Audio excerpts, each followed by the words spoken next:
आज के 3 बड़े समाचार। पहले सुर्खियां। सुल्ली डील्स ऐप पर मुस्लिम युवतियों की हुई नीलामी, ट्विटर पर बवाल के बाद दर्ज हुआ एफआईआर। पूर्व प्रधानमंत्री इंदिरा गांधी के आध्यात्मिक गुरु धीरेन्द्र ब्रह्मचारी के आश्रम पर गंभीर आरोप, अरबों रुपए की भूमि 55 करोड़ रुपए की बताकर बेचा। योगी सरकार का जनसंख्या नियंत्रण कानून का ड्राफ्ट तैयार, संक्षिप्त में जानिए क्या है ये नियम। अब समाचार विस्तार से। एक ऐप पर मुस्लिम युवतियों की तस्वीरें अपलोड कर उनकी नीलामी किए जाने का मामला सामने आया है। सुल्ली डील्स ऐप के जरिए 80 से ज्यादा महिलाओं की बोली लगाई गई। सुल्ली फॉर सेल नाम से एक ओपन सोर्स ऐप बनाई गई। इसमें महिलाओं के ट्विटर हैंडल से जानकारियां और पर्सनल फोटो चोरी कर डाली गई, फिर इन्हें सार्वजनिक तौर पर नीलाम किया गया। इसी को सुल्ली डील्स कहा गया। यह ऐप लोगों को नोटिफिकेशन भेजता था कि find your Sulli deals of the day. इस ऐप पर सैकड़ों महिलाओं की तस्वीरें बिना परमिशन के अपलोड की गई थी। ट्विटर पर इस पूरे प्रकरण से हंगामा मचा हुआ है। कुछ पीड़ित युवतियों ने दिल्ली पुलिस से शिकायत की, जिसके बाद साइबर सेल ने एफआईआर दर्ज कर ली है। सुल्ली एक भद्दा टर्म है जिसे मुस्लिम महिलाओं के लिए कुछ लोग इस्तेमाल करते हैं। सुल्ली डील्स गिटहब पर मौजूद एक ऐप है जिसे ओपन करने पर यूजर को मैसेज दिखेगा कि find your Sulli deal of the day. आगे बढ़ने पर आपको रैंडमली किसी मुस्लिम महिलाओं की फोटो दिखेगी जो उनके सोशल मीडिया अकाउंट से उठाई गई होगी। इस ऐप की चर्चा तब शुरू हुई जब ट्विटर पर इन लोगों ने डील ऑफ द डे करके तस्वीर शेयर करनी शुरू की।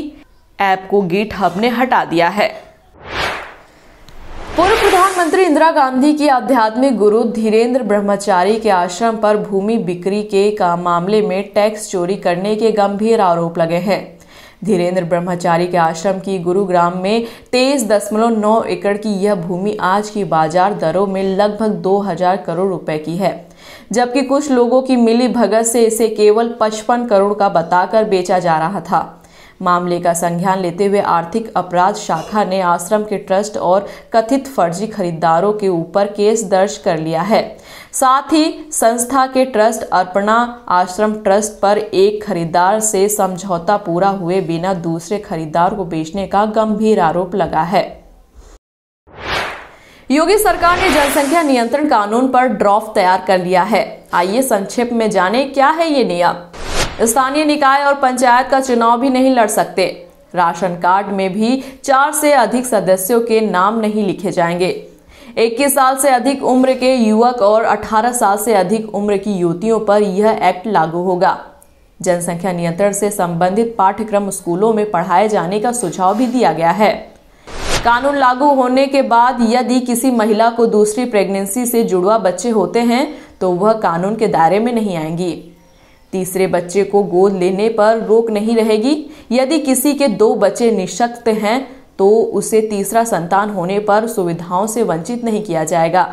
सरकारी कर्मचारियों को शपथ पत्र देना होगा कि वे इस कानून का उल्लंघन नहीं करेंगे। इसके अलावा इस ड्राफ्ट में 2 बच्चे वालों को ये फायदा भी देने का प्रावधान किया गया है, जिसमें 2 बच्चे की नीति अपनाने वाले अभिभावकों को कई तरह की सुविधाएं मिलेंगी।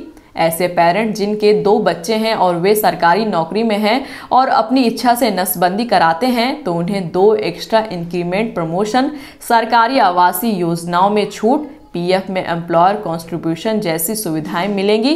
पानी, बिजली, हाउस टैक्स में भी छूट मिलेगी। एक संतान पर स्वयं नसबंदी कराने वाले अभिभावकों की संतान को 20 साल तक मुफ्त इलाज, शिक्षा, बीमा, शिक्षण संस्था व सरकारी नौकरियों में प्राथमिकता देने की सिफारिश है। तो वहीं ड्राफ्ट में 1 बच्चे करने वालों के लिए विशेष सुविधा दी जाएंगी, जैसे 1 चाइल्ड पॉलिसी स्वीकार करने वाले बीपीएल श्रेणी के माता पिता को विशेष तौर पर प्रोत्साहन करने का प्रस्ताव रखा है। इसके तहत जो माता पिता पहला बच्चा पैदा करने के बाद ऑपरेशन करा लेंगे उन्हें कई तरह की सुविधाएं दी जाएंगी। पहला बच्चा बालिग होने पर 77,000 और बालिका पर 1 लाख की विशेष प्रोत्साहन राशि दी जाएगी। ऐसे माता पिता की पुत्री को उच्च शिक्षा तथा मुफ्त पढ़ाई, जबकि पुत्र को 20 वर्ष तक निःशुल्क शिक्षा मिलेगी।